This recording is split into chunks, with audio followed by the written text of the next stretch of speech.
Indian স্পোর্টসের সবাইকে স্বাগত। আবারও কিছু ইন্ডিয়ান ফুটবলের ইম্পর্টেন্ট আপডেটস নিয়ে চলে এসেছিল। ভিডিওটা শুরু করার আগে যারা আমার চ্যানেলে ভিডিও দেখছো বা এখনো সাবস্ক্রাইব করে দাও, প্লিজ চ্যানেলটা সাবস্ক্রাইব করে দাও।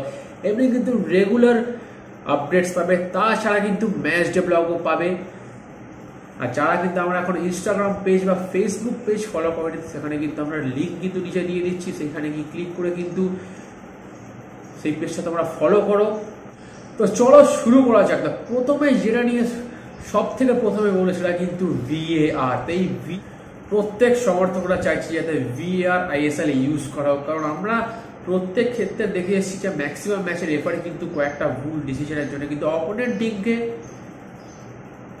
হারতে হয় বা অপোনেন্ট টিম কিন্তু জিতে যায়। বাট এই VAR যদি ইন্ডিয়াতে আসে, সেখানে কিন্তু অনেক রেফারি যারা হয়তো ঠিকভাবে রেফারিং করতে পারে না, সেই রেফারিগুলো কিন্তু হয়তো সামনে ধরা পড়বে।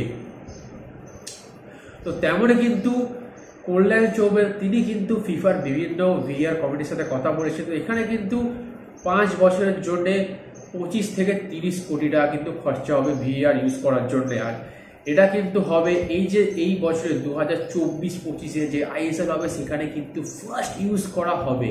আর এইটা কিন্তু পুরো কনফার্ম আপডেট। তো VAR ইউজ হলে কিন্তু আমরা বিভিন্ন টিম তাদের ভুল বা ঠিক বা এখানে কোচ রেফারিকে দোষ দেয় বা প্লেয়াররা দোষ দেয়, তো সেটা কিন্তু ধরা পড়বে। আর সেখানে কিন্তু আমি নিজেও আশা করতে পারি যে ফুটবলে কিছুটা চেঞ্জেস হলেও হবে।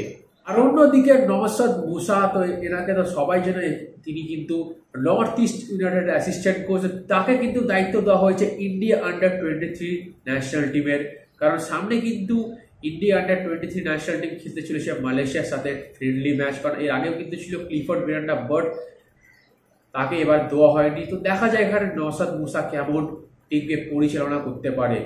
তো তাছাড়া কিন্তু জুন মাসের 6 তারিখ একটা ইম্পর্টেন্ট ডে হতে চলেছে ইন্ডিয়ান ন্যাশনাল টিমের জন্য, কারণ ওই দিনে কিন্তু ইন্ডিয়া খেলতে চলেছে কুয়েটের সাথে FIFA world cup qualifier match 2026-এর জন্য।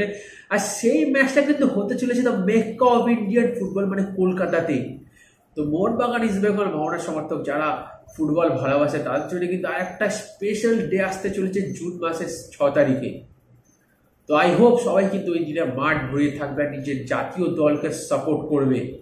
আর শেষ ম্যাচ কিন্তু মোহনবাগান দেবনাথ মন্ডলকে কিন্তু রেজিস্টার করিয়ে নিল, কারণ তাদের সেকেন্ড গোলকিপার জায়েদ সাইদ, তো তিনি কিন্তু RFDL খেলছেন। তো সেই জন্য কিন্তু দেবনাথ মন্ডলকে রেজিস্টার করানো হয়েছে। তো এর আগে কিন্তু দেবনাথ মন্ডলকে তেমনভাবে সুযোগ দেওয়া হয়নি ISL-এ। তো দেখা যাক দেবনাথ মন্ডলকে কোন ম্যাচে মোহনবাগান খেলায়।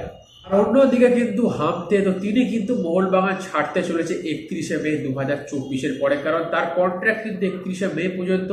তো এটাও শোনা গেছে তিনি নাকি জয়েন করতে চলেছে চেন্নাইয়ান FC-তে। তাছাড়া কিন্তু তার উপরে টার্গেট রেখেছে ব্যাঙ্গালোর FC আর কেরালা ব্লাস্টার্স। তো দেখা যাক তিনি কোন দলে যোগ দেন।